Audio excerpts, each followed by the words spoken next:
TGIF, everyone. Happy Friday. I hope that you are doing well. This is Ann Darda. I am a professional psychic in Western New York, and I'm a Reiki master and I do house clearings. And I'm going to be talking about that today. Before I get to that, next Friday, so it's a week from today, is the Circle of Resistance free public ritual. This is going to be in Henrietta, New York at the Mythic Treasures. And this is going to be a ritual specifically to help to protect everyone and try to bring a resistance movement energy forward on all fronts, right? We've been doing a lot of protests and whatnot, but this is more magic related to help with all of the chaos that has been happening recently. Okay, so one of the cards for this week that I did for my patrons on my Patreon page was the Nine of Cups. And that is a lot about the energies within your own homes. And this month, my household clearings and blessings are on sale, as well as my household magic class. And I will be teaching my household magic class in Tonawanda at the end of this month, I believe on the 29th. So that is at Rising Goddess. And I wanted to talk a little bit about household energies because I get a lot of questions about energy and clearing your homes and how to do it and all this other stuff. So what is energy? And just the word energy has many different meanings to it, but in the metaphysical woo-woo land, it is the spiritual force in the metaphysical realm, but it's also, it is scientific. It's not just in the woo-woo realm. Okay, so scientifically speaking, we all generate energy of some sort. And so the energy that we put out into the world, put out especially into our homes, that is contained within our home, within our living space. So our household energies are our spiritual forces within our own homes from our daily activities. I have many people ask me how often you should clear your homes, clear the energy. And I always say, well, it depends. It depends on how many people live there, how chaotic it is.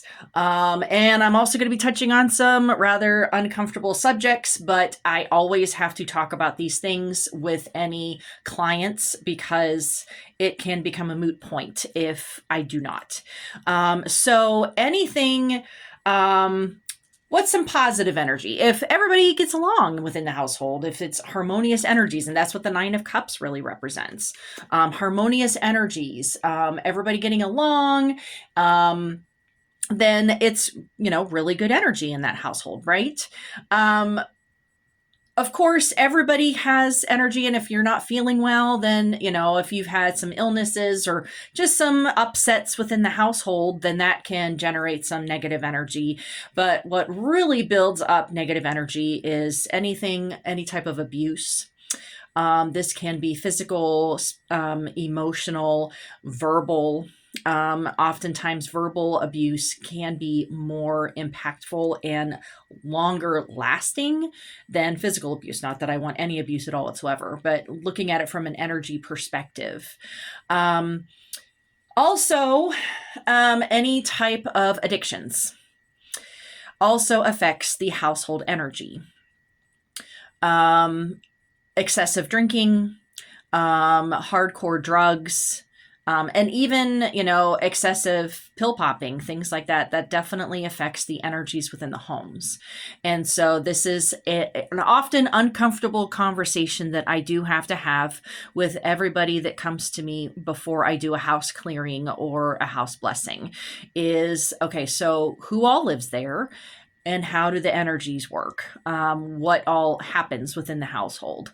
And the unfortunate thing is that I can absolutely clear the energy within any home and put protection on it. So that's the second step that everybody forgets about is, you clear the space and then you got to put protection on it to keep that positive juju in. Now, if you have continual abuse, continual addiction habits, things like that within the household, then the any type of negative entities that can absolutely come within the household. So it's not even just the layers of negative energy that keep on building up, but it actually can attract negative entities. Okay.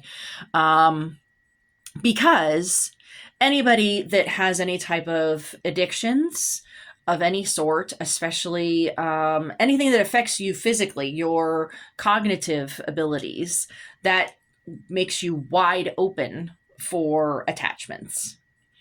And so I have to ask people, and I have had these hard conversations where some people choose their addictions over their household clearings, and that's their choice. But I want to make it crystal clear that yes, I can absolutely clear a space and put protection down, but if those very negative living situations continue, then those entities are just going to keep coming back. And so what's the moral of the story is that, clearing a space, going around with some sage or whatnot, it is sort of like putting a Band-Aid over a bullet hole wound. It's clearing the space for just a very minute space of time that you are just ignoring the larger issue within your household. And I'm not here to, tell people, fix all your crap, but well, I mean, there's only so much I can do. I mean, I have a magic wand, but it doesn't fix all the shit, right? I mean, I have to be honest with people. And I also want to bring up astral clearing. So I always get asked, hey, well, can you do an astral clearing where I'm not physically going into their households? I sure can, and I don't. For the simple fact that it is putting me at risk. And it's also, I'm not there to put the physical protection on the home that's in the form of crystals and all this other stuff. And so I do not do astral clearings. And I also really recommend to all of you not to hire somebody to do astral clearings only, because I have talked to many clients that they're like, oh, well, I hired a psychic and she cleared the space, or I hired a shaman, they cleared the space energetically and then everything came back. Well, that's what's going to happen. And so you have spent a lot of money on a clearing that you're going to have to redo or hire somebody else or something like that. So I just recommend to find somebody local, and that can be challenging.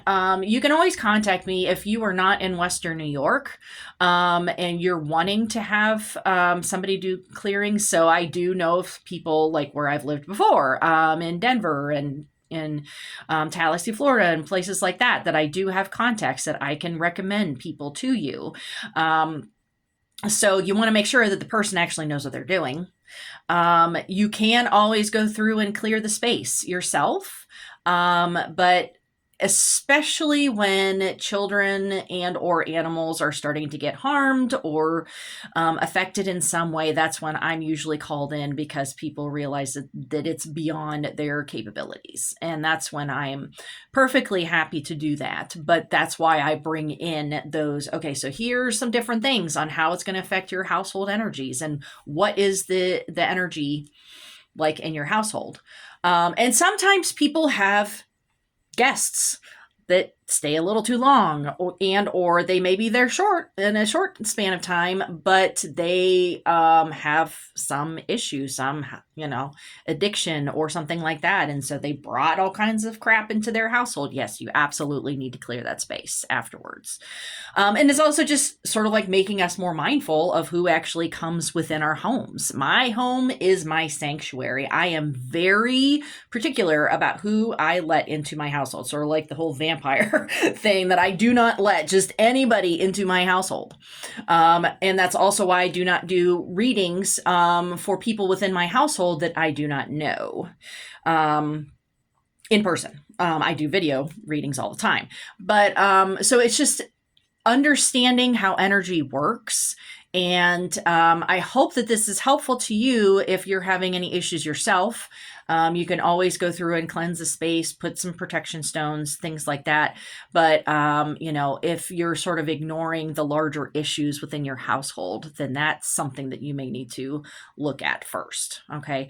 And if you're in Western New York, you can always come to my household magic class. I walk through a lot of these different things with people and talk about all of the different physical things and how to do the spiritual stuff and that kind of thing,